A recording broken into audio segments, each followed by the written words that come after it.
చింతలపురం అను గ్రామంలో వీరయ్య సూరమ్మ అను దంపతులుంటారు. వీరికొక కొడుకు వినోద్, కోడలు మీనా. వీరికి 7 సంవత్సరాలొక కొడుకు చింటూ ఉంటాడు. వీరందరూ కలిసి ఒక చిన్న ఇంట్లో జీవనం సాగిస్తూ ఉంటారు. అయితే ఒకరోజు సూరమ్మ కోడలు మీనాతో, ఏమే కోడలా, చుట్టుపక్కల వాళ్ళని చూసావా? అటుపక్క వాళ్ళు ఇటుపక్క వాళ్ళు పెద్ద పెద్ద మేడలు గట్టుకొని సంతోషంగా ఉంటున్నారు. మనము ఉన్నాం ఎందుకు ఈ పెంకుటింట్లో? అయితే ఇప్పుడేంటంట? ఎప్పుడు చూడు అటుపక్క వాళ్ళేం చేస్తున్నారు, ఇటుపక్క వాళ్ళేం చేస్తున్నారు. ఇది తప్ప మీకు వేరే ధ్యాసే ఉండదా అత్తయ్యా? ఒసైన తింగర్ కోడల, మనం ఎలాగో ఈ ఇరుకింట్లో ఇబ్బంది పడుతూ ఇక్కడి వరకు వచ్చాం. నా మనవడు అంటే నీ కొడుకైనా మంచి బంగ్లాలో ఉండాలని లేదా నీకు? ఎందుకుండదత్తయ్యా, కానీ ఏం చేస్తాం, ఈ ఇంట్లో మీ అబ్బాయి మావయ్య గారే కదా కష్టపడేది. అవుననుకో, కాని మనం మాత్రం ఈ చిన్నింట్లో చాలీ చాలక ఉంటూ అవస్థలు పడాల్సొస్తుంది. నాకొకటి అర్థంగాక అడుగుతున్నాను, వాళ్ళు ఇంత డబ్బుని ఎలా పోగుచేసి ఇల్లు కడతారే? మన భర్తలు ఇంత కష్టపడి సంపాదించినా మనకు తినడానికే సరిపోవడం లేదు. వాళ్ళు సరిగ్గా భోజనమైనా చేస్తారంటావా? ఊరుకోండత్తయ్యా, కడుపు కట్టుకొని ఎవరైనా అంత పెద్ద మేడలు కడతారా? బాగానే తింటారు కానీ భర్తలు తెచ్చే సంపాదనలోనే కొంచెం పొదుపు చేసి ఖర్చు చేసి మిగిలిన డబ్బుతో అంత మంచి మేడలు మిద్దెలు కట్టుకుంటారు. ఓ, అదా రహస్యం. అయితే ఈ రోజు నుంచి మనం కూడా మన మగవాళ్లు సంపాదించుకొని తెచ్చే సంపాదనలో పొదుపు చేసైనా లేక పిసనారితనం చేసైనా డబ్బు పోగు చేసి మనం కూడా అలాంటి మేడలు గడదాం. కాని ఈ విషయం మన భర్తలకు తెలియకూడదు. దేనికత్తయ్యా? కష్టపడేది మేము, మాకు నచ్చినవి చేసి పెట్టారా అని నిలదీస్తారు. అప్పుడు మనమేం సమాధానం చెబుతాం? కాబట్టి వాళ్ళు తెచ్చిన డబ్బు తీసుకొని చార్లో బూరెలో చేసి పెట్టేయడమే. వాళ్లే తిని పనికి పోతారు. ఏమంటావు? ఏమంటాను, మీరేమంటే అదే నేను కూడా అంటానత్తయ్యా. ఇప్పుడు నా కోడలనిపించుకున్నావు. సరేగాని నా మనవడెక్కడా కనిపించడం లేదు? ఆడుకోవడానికెళ్ళాడా? ఇంట్లో ఉన్నాడత్తయ్యా, వాడొకటే మారం చేస్తున్నాడు. ఏమని, స్కూల్కెళ్తాననా? అంత లేదత్తయ్యా, వాడికి వాడి స్నేహితుడు నిన్న కారులో స్కూల్కొచ్చాడట. నేను కూడా కారుంటేనే స్కూల్కి వెళ్తానని మంకు పట్టుకుని కూర్చున్నాడు. సరిపోయింది, వీడికి చదువు లేదు. వీడిని కన్న తండ్రికి చదువు లేదు, వాణ్ణి కన్న తండ్రికి కూడా చదువు లేదు. సరిపోయారు ముగ్గురు. 3 తరాలుగా అలా సాగుతుంది. అయినా మన పిచ్చి కాకపోతే విత్తనం ఒకటైతే చెట్టు మరొకటొస్తుందా? వాళ్ళ వంశమలా ఉంది. సరే అత్తయ్య, కొట్టో తిట్టో వాణ్ణి స్కూల్కి పంపిస్తాను, పదండి. సరే పద. మీనా గదిలోకి వెళ్ళగా చింటూ పడుకొని ఉంటాడు. అది చూసి మీనా, చింటూ బంగారం, స్కూల్కి ఆలస్యమవుతుంది. నిద్ర లేచి మళ్ళీ పడుకున్నావేంటి నాన్నా? అని అనగా పడుకున్న చింటూ దుప్పటి తీసి, అమ్మా, నాకు కడుపులో నొప్పిగా ఉంది. ఈరోజొక్కరోజు వెళ్ళనమ్మా, రేపటినుంచి వెళ్తాను. అవునా?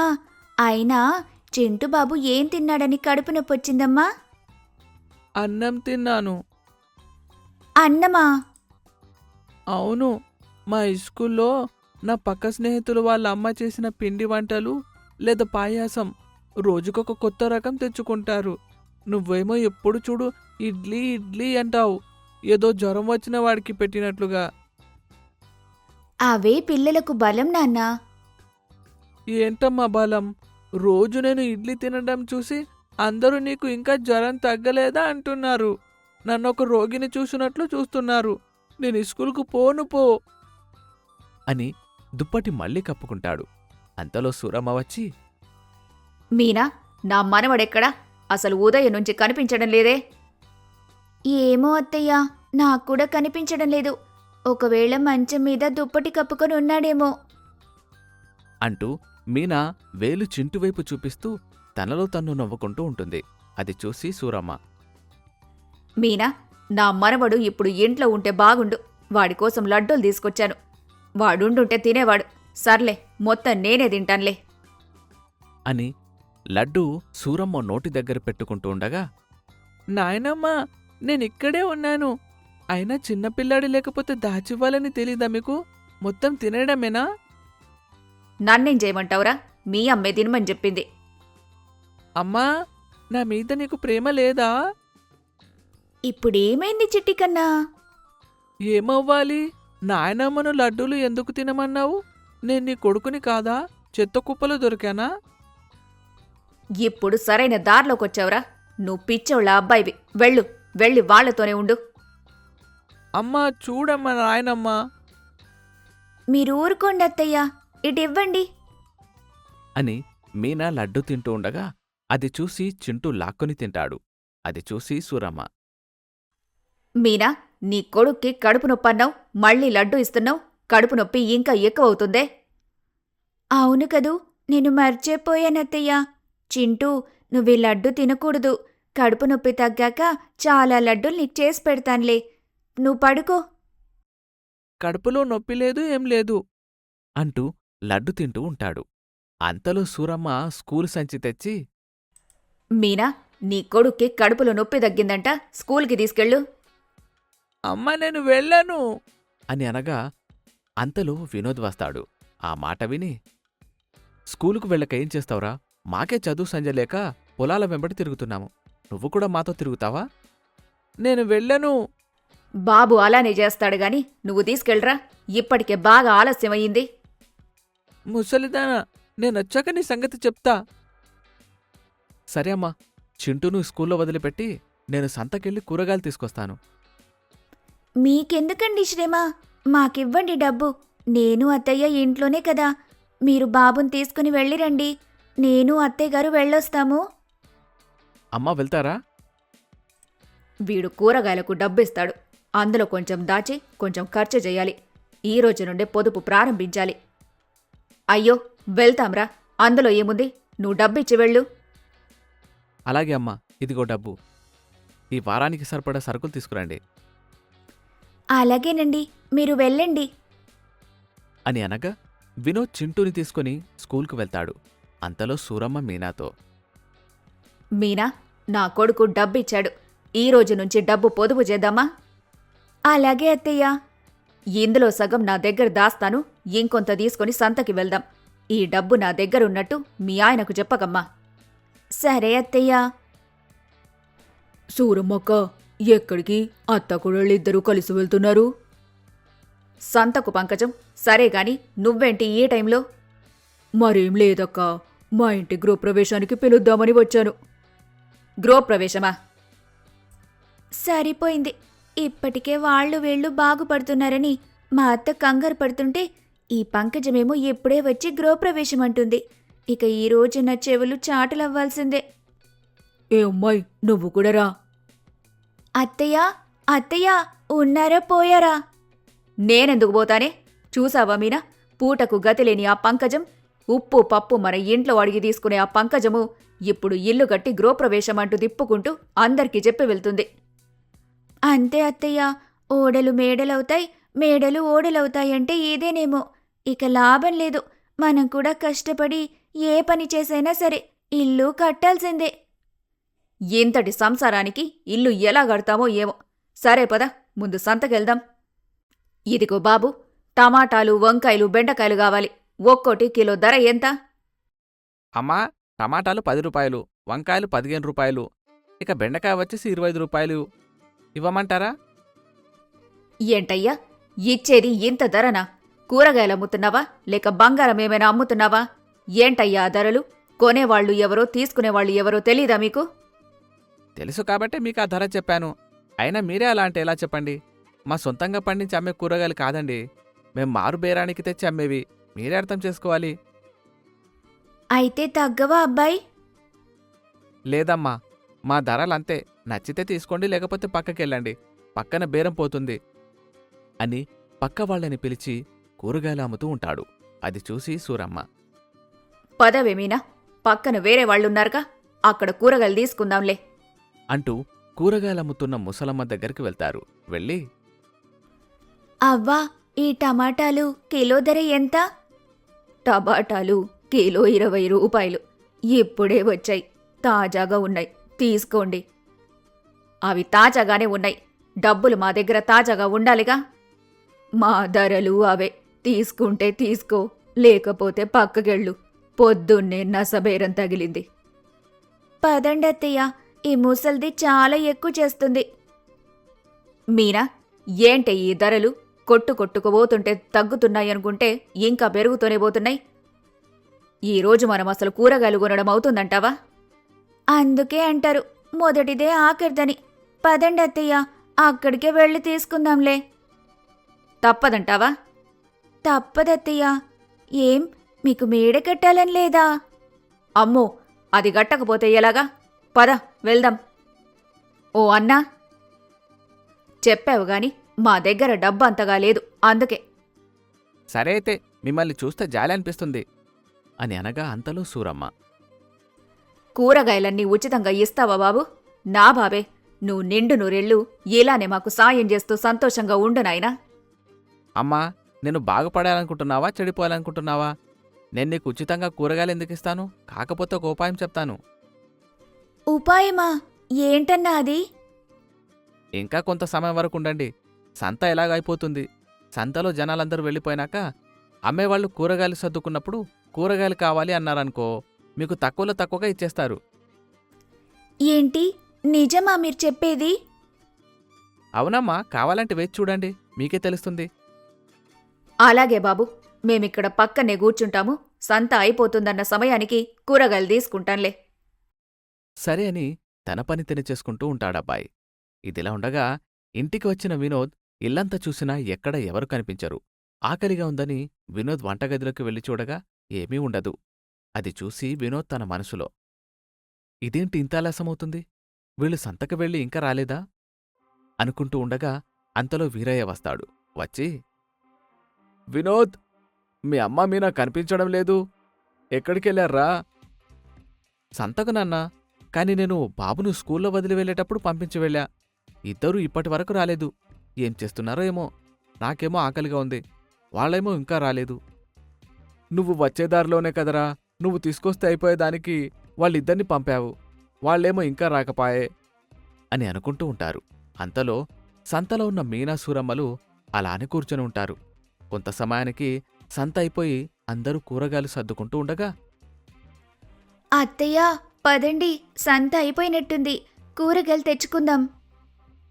బాబు, ఇప్పుడివ్వండి కూరగాయలు తక్కువ ధరకు అని అనగా, సరే అని కూరగాయలిచ్చి, అమ్మా మొత్తం 50 రూపాయలయ్యాయి అని అనగా, ఇదిగో బాబు, ఈ డబ్బులు తీసుకో అని డబ్బిచ్చి సంతోషంగా ఇంటికెళ్తారు.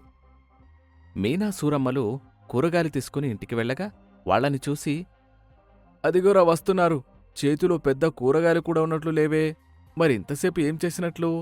వస్తున్నారు కదా, రానివ్వండి అడుగుతా అని అనుకుంటూ ఉండగా వాళ్ళు వీరిని చూసి, ఏంటండి ఇద్దరు గుంటగడ నక్కల్లా గుమ్మం ముందు ఎదురు చూస్తున్నారు? తలుపు తాళం తీసే ఉందిగా, ఇంట్లోకి వెళ్ళొచ్చుగా. ఆ, నువ్వు చెప్పలేదని వెళ్ళలేదు. ఇప్పుడు చెప్పాను కదా, ఇప్పుడైనా వెళ్ళండి మరి. వెళ్దాం కాని ఇంతసేపు ఎక్కడికెళ్లారు? ఎక్కడికేంటండి, మీరే కదా సంతకి పంపించారు, అప్పుడే మర్చిపోయారా? మర్చిపోయి కాదు, పిల్లాడిని స్కూల్లో దించి ఏ సమయమవుతుంది? వాడింటికి వచ్చే సమయం కూడా అయ్యింది. వాడు వెళ్ళినప్పుడు వెళ్ళారు, వాడు వచ్చేటప్పుడు వస్తున్నారు. ఎందుకింత ఆలస్యమైంది? ఏంట్రా నువ్వు సిఐడి వాళ్లలాగా అడుగుతున్నావు? మేము కూరగాయలకు పోయాము, ఇంకెక్కడికి పోతాము? పోయారులే, కాని ఆకలిగా ఉందమ్మా, ఇప్పుడొస్తే ఎలా చెప్పు? నాన్న నేను చాలాసేపు నుంచి ఎదురు చూస్తున్నాను తెలుసా? చూసారులే గాని ఇప్పుడేంటంట? అయినా మీతో నాకు మాటలెందుకు? అమ్మా మీనా, పద మనమెళ్ళి వంట చేద్దాం. అందుకేరా ఆడవాళ్ళని నమ్మి అంగడికి పంపించొద్దు అంటారు. ఇలానే జరుగుతుంది, సర్దుకుపోవాలి, ఏం చేస్తాం? మొగుళ్ళకి అది అలవాటైన పనిగా అని అనగా అంతలో సూరమ్మ, అది ఆ మాత్రం భయం ఉండాలి, లేకపోతే వంట చేయకుండా పస్తలుంచుతాం, జాగ్రత్త. పదరా నాన్న అని వీళ్ళు కూడా వెళ్తారు. కొంత సమయానికి చింటూ స్కూల్ నుంచి ఇంటికి వస్తాడు. సూరమ్మ మీనా కలిసి వంట పూర్తి చేస్తారు. చేసి, అమ్మా మీనా, మీ మావయ్యని నీ భర్తను అలాగే చింటుగాణ్ణి భోజనానికి రమ్మని చెప్పు. ఆకలి ఆకలి అన్నారు పాపం, భోంచేస్తారు తొందరగా. అలాగే అత్తయ్య అని వెళ్ళి పిలుస్తుంది. పిలవగా అందరూ కలిసి భోజనానికి కూర్చుంటారు. మొదట అందరూ గిన్నెలో భోజనం పెట్టి కూర వడ్డిస్తుండగా, అదేం కూర అమ్మా, నీళ్లులా ఉన్నాయి? ఒరే, అది కూర కాదనుకుంటా, మర్చిపోయి గంజి కడిగిన నీళ్లు తెచ్చింది మీ అమ్మ ఎవరండి మీకు చెప్పింది గంజి గడిగిన నీళ్లు తెచ్చానని? అది కూరే, నోరు మూసుకొని తినండి. ఎలా తింటారమ్మా ఆ కూర? ఈ చెవిలో పోస్తే ఆ చెవిలోకి వచ్చేలా ఉంది. అయినా నీకు డబ్బిచ్చాగా, కూరగాయలు కూడా తెచ్చారు. ఈ కూరెందుకు చేశారు? వేరే కూరగాయలు చేర్చుగా. తెచ్చిందే 2 కూరగాయలు, అయినా కూరగాయల ధరలు మండిపోతున్నాయిరా. టమాటా 10 రూపాయలంట, ఇక వంకాయలేమో 15 రూపాయలు, ఇక బెండకాయలైతే 25 రూపాయలంట. అందుకే ఇందాక వచ్చేసరికి ఆలస్యమైంది. ఈ విషయం తెలియక మీరు చెవిగోసిన మేకలు అరిచారు. మేమందుకే సాయంత్రం వరకు అక్కడే ఉండి తక్కువ ధరలకు తీసుకొచ్చాము. ఇప్పుడు ఈ అన్ని కూరగాయలకి 50 రూపాయలు మాత్రమే ఇచ్చాం. అసలు ఏమనుకుంటున్నావు మీ అమ్మ గురించి? సూరమ్మ మజాకా? సూరమ్మగారు, నీ తెలివి తెల్లారినట్టే ఉంది. టమాటా 10, వంకాయ 15, బెండకాయ 25, మొత్తం అక్కడే 50 రూపాయలయ్యాయి. వాడు నీకు తక్కువకేమిచ్చాడు? అవును, కంగారులో లెక్క చేయకుండా 50 రూపాయలిచ్చామే. అయ్యయ్యో. అవునా? చదువురాని దాన్ని నన్నే మోసం చేస్తాడా వాడు? వాడి సంగతి మళ్ళీ చెప్తాను. ఈ సూరమ్మని మోసం చేస్తాడు గదా, వాడి చర్మం ఒల్చి నా మనవడికి చెప్పులు గుట్టిస్తాను. నీకు తెలివి మోకాళ్ళో ఉందిలే కాని ముందు భోజనం పెట్టు. ఇంట్లో ఆవకాయ ఉంటది, అది తెచ్చి అఘోరించు, తిని పెడతాం. కూరుందిగా మావయ్య, మళ్ళీ ఆవకాయ ఎందుకు? అమ్మా, నీకు దండం పెడతా, దీన్ని కూర అనకు దయచేసి. మీ మావయ్య అలానే అంటారు గాని అక్కడ ఆవకాయుంది, తెచ్చివ్వమ్మా అని అనగా మీనా గదిలోకి వెళ్తుంది. వెళ్ళగా సూరమ్మ మనవణ్ణి చూసి, ఒరేయ్ చింటూ, నీ కూర వేయమంటావా? నాకొద్దు బాబోయ్. ఒరే పిల్ల ఎదవా, నీగ్గూడా నా కూరలు అలుసైపోయాయా? అని అనగా అంతలో మీనా ఆవకాయ తేవడంతో అందరూ కలిసి భోజనం చేస్తారు. మరుసటి రోజు వినయ, వినోద్లు పొలం దగ్గరికి వెళ్ళగా కాలువలో చేపలుండడం చూసి, రే నాన్నా, ఈ కాలువలో చేపలున్నాయి. ఇవి పట్టి ఇంటికి తీసుకుని వెళ్ళి మీ అమ్మతో చేపల పులుసు, చేపల ఇగురు అన్నీ చేయించుకొని కడుపు నిండా తినాలరా. అవునానా, మీరిక్కడే ఉండండి, నేను చేపలు పడతాను అని కాలువలోకి దిగి చేపలు పడతాడు. అలా పట్టగా చేపలను చూసి, కొన్నే దొరుకుతాయనుకున్నా, బాగానే దొరికాయే. ఇప్పుడు రేపు వీలైతే ఎల్లుండి కూడా తినొచ్చు. పదరా ఇంటికెళ్దాం అని చేపలు తీసుకుని ఇంటికెళ్తారు. ఇంటికి వెళ్ళి, అమ్మా మీనా, చేపలు తెచ్చామమ్మా, ఇవి కడిగి మంచి మసాలాలు బాగా తట్టించి కూర చేయమ్మా అలాగే మావయ్య. అని ఇంటి ముందు ఆరుబయట ఉన్న బావి దగ్గర చేపలు కడుగుతుంది. అంతలో సూరమ్మ వచ్చి, అమ్మా మీనా, ఈ చేపలెక్కడవమ్మా? చాలా తెచ్చారు. మీ అబ్బాయి మావయ్య గారు పొలం దగ్గర నుంచి తెచ్చారత్తయ్య. నాకిచ్చి శుభ్రం చేసి కూర చేయమన్నారు. ఓ అవునా, సరేగాని నాకోక ఆలోచన వచ్చిందే. ఏంటత్తయ్య అది? ఈ చేపలనమ్మితే డబ్బు బాగా వస్తుందిగా, ఆ డబ్బుని కొత్తెలు కట్టడానికి ఉపయోగిస్తే ఎలా ఉంటుంది? బాగానే ఉంటుందత్తయ్య, కాని మావయ్య గారికి తెలిసిందంటే కర్ర తిరిగేస్తాడు. అవసరమా అత్తయ్య తినే దగ్గర కూడా? నీకేమమ్మా, మహారాణిలా కూర్చొని తింటావు. నా కొడుకు కష్టపడుతుంటే డబ్బు విలువ నీకేం తెలుస్తుంది? అవునులే, నాకేం తెలీదు, అన్నీ మీకే తెలుసు. తెలిస్తే మీకు నచ్చినట్టు చేసుకోండి. సరే, ఈ విషయం ఎవరికైనా చెప్పావో తెలుసుగా నా సంగతి నీకు. అమ్మ తల్లి, నేనెవ్వరికీ చెప్పను, మీ ఇష్టం వచ్చినట్టు చేసుకోండి. అయినా మీ అబ్బాయి అడిగితే మీరేం సమాధానం చెప్తారత్తయ్య? అది నాకు వదిలేయ్. ఇంట్లోకి వెళ్ళి చింతపండు చారు చెయ్యి, అందులో కాస్త జీలకర్ర వేసి నూరివేయి. ఆ వాసనకి చేపల కూర బాగా చేస్తున్నారనుకోవాలి. ఆహా, అలా అయితే చారుని చేపల కూర అని చేస్తావా? అలా చెప్పినా కానీ వాళ్ళెందుకు నమ్ముతారత్తయ్య? నమ్ముతారే, నేను నమ్మిస్తానుగా. ఎలాగా? తినేటప్పుడు కళ్ళకు గంతలు కడతారా? నీకెందుకే అవన్నీ? ఇంట్లోకి వెళ్ళి ముందు చెప్పిన పనిచేయి. మీరేమైనా చేసుకోండి అత్తయ్య, మీ ఇష్టం. నేనైతే లోపలికి వెళ్ళిపోతున్నాను. అని లోపలికెళ్తుంది. వెళ్ళగా సూరమ్మ ఆ చేపల్ని తీసుకుని పక్కింటి పంకజమింటికెళ్ళి, పంకజం, చేపలు తీసుకొచ్చాను, తీసుకుంటావా? సూరమ్మా, నేనంటే నీకెంత ప్రేమే. చేపలు తీసుకురావడమే కాదు, శుభ్రం కూడా చేసుకొని తీసుకొచ్చావు. స్నేహితురాలంటే నీలో ఉండాలే. ఓసై పంకజం, అంత పొగడకు. మా వినోదు మార్బేరానికి చేపలు తెచ్చాడు. వాడమ్మమంటే అమ్ముతున్నాను, లేకపోతే నాకేం కర్మ. ఓ అవునా, సరేలే, అయితే కేజీ ఇవ్వు. కేజీ ఏంటి? నువ్వు ముందు డబ్బులు తీసుకొని రాపో, ఎన్ని కేజీలైనా ఇస్తాను. ఇవ్వక ఎక్కడికి పోతాను? అని చేతిలో ఉన్న డబ్బుచ్చి చేపలు తీసుకుంటుంది. అలా ఆమె తీసుకోగా సూరమ్మ మరొక ఇంటికి వెళ్తుంది. వెళ్ళి, రంగమ్మ, ఓ రంగమ్మ. ఏంటి సూరమ్మా?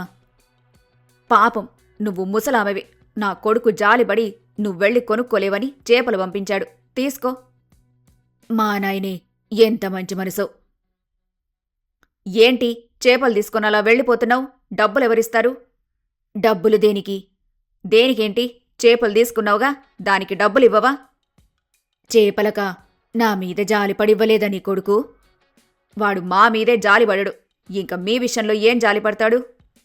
సరిపోయింది, డబ్బులకమ్ముతున్నావా? అని డబ్బు తెచ్చిస్తుంది.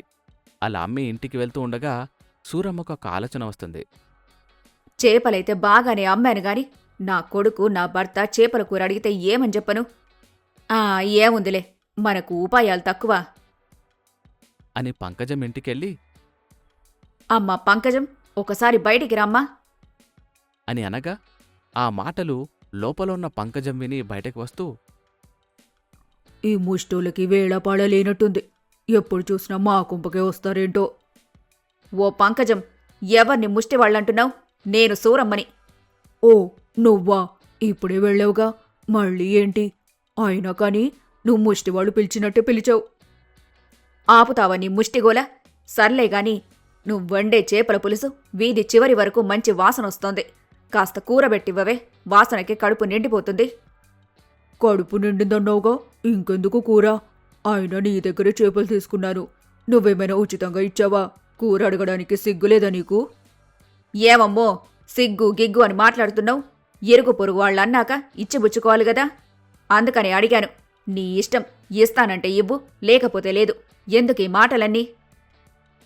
పెట్టక చేస్తానా? తెస్తానాగు. ఇదిగో తీసుకో. సూరమ్మా, ఆ గిన్నె వెంటనే ఇచ్చేయాలి. అది నాది కూడా కాదు, పక్కింటి వాళ్ళది. అమ్మా తల్లి, నీ గిన్నె ఎవరికొద్దు గాని వెంటనే తెచ్చిస్తాను. 2 నడుం ముక్కలు వేయకపోయావా? తలా తోకా వేశావు. అవి వేయడమే ఎక్కువ. ఏదో ఇంటి ముందుకొచ్చి అడుగుతున్నావని పెట్టాను. సరే వెళ్ళు, నాకింట్లో చాలా పనుంది. అని సంతోషంతో ఇంటికి వెళ్తుంది. వెళ్ళగా సూరమ్మ మీనాను చూసి, ఎంతసేపు అత్తయ్యా? మీ అబ్బాయి ఇప్పటికే 2 సార్లు అడిగాడు. ఏదో వంట చేస్తూ సరిపెట్టాను. అది సరే కాని చేతిలో ఏంటత్తయ్యా అది? చేపల కూరే. వాళ్లకే చేపలమ్మి వాళ్ల దగ్గరే చేపల కూర తీసుకొచ్చాను. అమ్మో అత్తయ్యా, మీరు నిజంగా మామూలోళ్ళు కాదు. చూసి రమ్మంటే కాల్చొచ్చే రకమని ఇంకోసారి నిరూపించేశారు. మరి ఏమనుకున్నావే? సరేగాని పద, వాళ్ళ ఆకలితో ఉన్నట్టున్నారు. అని వంటగదిలోకి వెళ్తుంది. వెళ్ళి అన్ని సర్ది, ఏమండి వినోదు, ఎంతసేపైందిరా వంటయ్యి? ఎంత పిలిచినా రారేంటి? త్వరగా రండి. అని అనగా వినోద్ వచ్చి, ఏంటమ్మా, ఇంతకుముందు నేను వచ్చి వెళ్ళాను, నువ్వు కనిపించలేదు, ఎక్కడికెళ్ళావు? అది పక్కింటికెళ్ళాన్రా. సరేగాని నాన్నని కూడా రమ్మను, ఇద్దరికి భోజనం వడ్డిస్తాను. అదిగో వస్తున్నారుగా. సరే కూర్చోండి, వడ్డిస్తాను. అనగా కూర్చుంటారు. గిన్నెలో ఉన్న చేపల కూరను వడ్డిస్తుంది. అది తింటూ, అదేంటే నువ్వు వండిన చేపల కూరలా లేదే, ఇదొక రకంగా ఉంది సచ్చాన్రా దేవుడా అనుకుంటూ ఉండగా అంతలో మీనా, మావయ్య, అత్తయ్య మసాలాలు మార్చి వేసిందిలేండి. అందుకే ఈసారి రుచి మారిపోయింది. మీరు తినండి. అమ్మా, నాకు 2 నడుం ముక్కలు వేయి, తలా తోక మాత్రమే వేశావేంటి? ఇప్పటికే కొన్ని చేపలేశాను, ఇవే ఉన్నాయిరా, తిను, రేపు మళ్ళీ వేస్తాన్లే. సరేలే అంటూ తింటారు. ఇదిలా ఉండగా పక్కింటి పంకజం సూరమ్మ ఇంటికి వస్తుంది. వీళ్ళు భోజనం చేస్తూ ఉండగా వచ్చి, సూరమ్మా, గిన్నె తీసుకొనిరా. వామ్మో, ఇది వచ్చేసిందిగా. ఆగు పంకజం, తీసుకొస్తున్నాను. త్వరగా తే. ఆ పక్కింటావిడ గిన్నె కోసం నన్ను తిట్టిపోస్తుంది. అది సరే కాని చేపల కూర ఎలా ఉంది? చేపల కూరనా? అవును, మీరు తినే చేపల కూర నేనే చేశాను. ఎలా ఉందో చెప్పలేదు. కాస్త ఉప్పు తక్కువైందమ్మా. సరే, నిజానికి ఉప్పు చూడకుండానే సూరమ్మ దగ్గర చేపలు తీసుకొని త్వరగా వంట చేసి మీకు పెట్టాను కూర. అదేంటి పిన్ని చేపలు తేవడమేంటి? సత్యంరా దేవుడా, ఈ రోజుతో నా పని గోవింద. అత్తయ్య, మీరీరోజు మావయ్య చేతిలో అయిపోయారు. వినోదు చేపలమ్మడానికి తెచ్చాడంటగా. అవి డబ్బులిచ్చి తీసుకున్న తర్వాత తనొచ్చి కూర అడిగితే పెట్టి పంపించాను. సరే కాని ఆ గిన్నెటివ్వు సూరమ్మా. సరే మరి, ఇప్పటికే ఆలస్యమైంది. నాకు చాలా పనులున్నాయి, వెళ్ళొస్తాను. అమ్మా, ఏంటమ్మా ఇది? నువ్వు ఆగరా. వండి పెడతావని చేపలు తీసుకొస్తే అవి పక్కింటి వాళ్ళకి ఎదురింటి వాళ్ళకి అమ్ముతావా? అందులో అమ్మిన వారి దగ్గర కూర కూడా అడుక్కొని వస్తావా? ఏం చేస్తున్నావో నీకేనా అర్థమవుతుందా? ఏంటమ్మా నువ్వు చేపలు బాగున్నాయని కడుపు నిండా తిందామనుకుంటే వాళ్ళకమ్మి మాకు పెడతావా? ఎందుకిలా చేసావు చెప్పు? అది మరి. చెప్తావా తన్ని తరిమేమంటావా? అయ్యో వద్దండి, చెప్తాను. ఇరుగు పొరుగు వాళ్ళు పెద్ద పెద్ద మేడలు కట్టుకుంటున్నారని మనం కూడా డబ్బు పొదుపు చేసి అంత పెద్ద ఇల్లు కట్టాలని ఇలా చేస్తున్నానండి. సరే, చేపలమ్మి ఎంత సంపాదించావు? 150 రూపాయలండి. ఆ 150తో మేడలు ఓడలు కడతావా ఏంటి? అయ్యో, నేను చెప్పేది వినండి. నోర్మోయ్, వయసు పెరుగుతుంటే చాదస్తం పెరుగుతుందా ఏంటి? ఎవరో మేడలు కట్టారట, ఈవిడ ఈ డబ్బుతో మేడలు కడుతుందట. ఒసేయ్, పులిని చూసి నక్కవాత పెట్టుకున్నట్లుంది నీ యవ్వారం. తప్పైపోయింది, నన్ను క్షమించండి. ఇంకెప్పుడు ఇలా చెయ్యను. సూరమ్మ, పొదుపు చెయ్యాలి. కాని ఎటువంటివంటే అటువంటి దుబారా ఖర్చులు పెట్టకుండా పొదుపు చెయ్యాలి.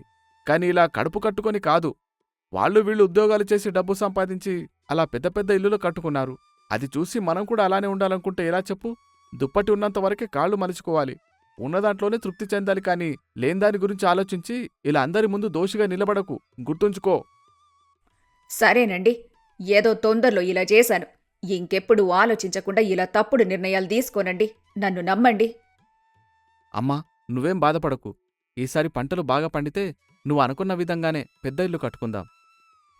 సరేరా, తప్పు తెలుసుకున్నాను గదా. ఇంకెప్పుడు ఇలా ఆశలకు పోయి ఇలాంటి పనులు చెయ్యను అని తప్పు తెలుసుకుంటుంది. సూరమ్మ పిసినారిగా మారి ఆమె ఇబ్బంది పడటమే కాక ఆమె చేష్టలతో ఇంట్లో వాళ్లను ఇబ్బంది పెడుతుంది. చివరకు అర్థం చేసుకుని మంచిగా మారి కుటుంబ సభ్యులతో సంతోషంగా ఉంటుంది.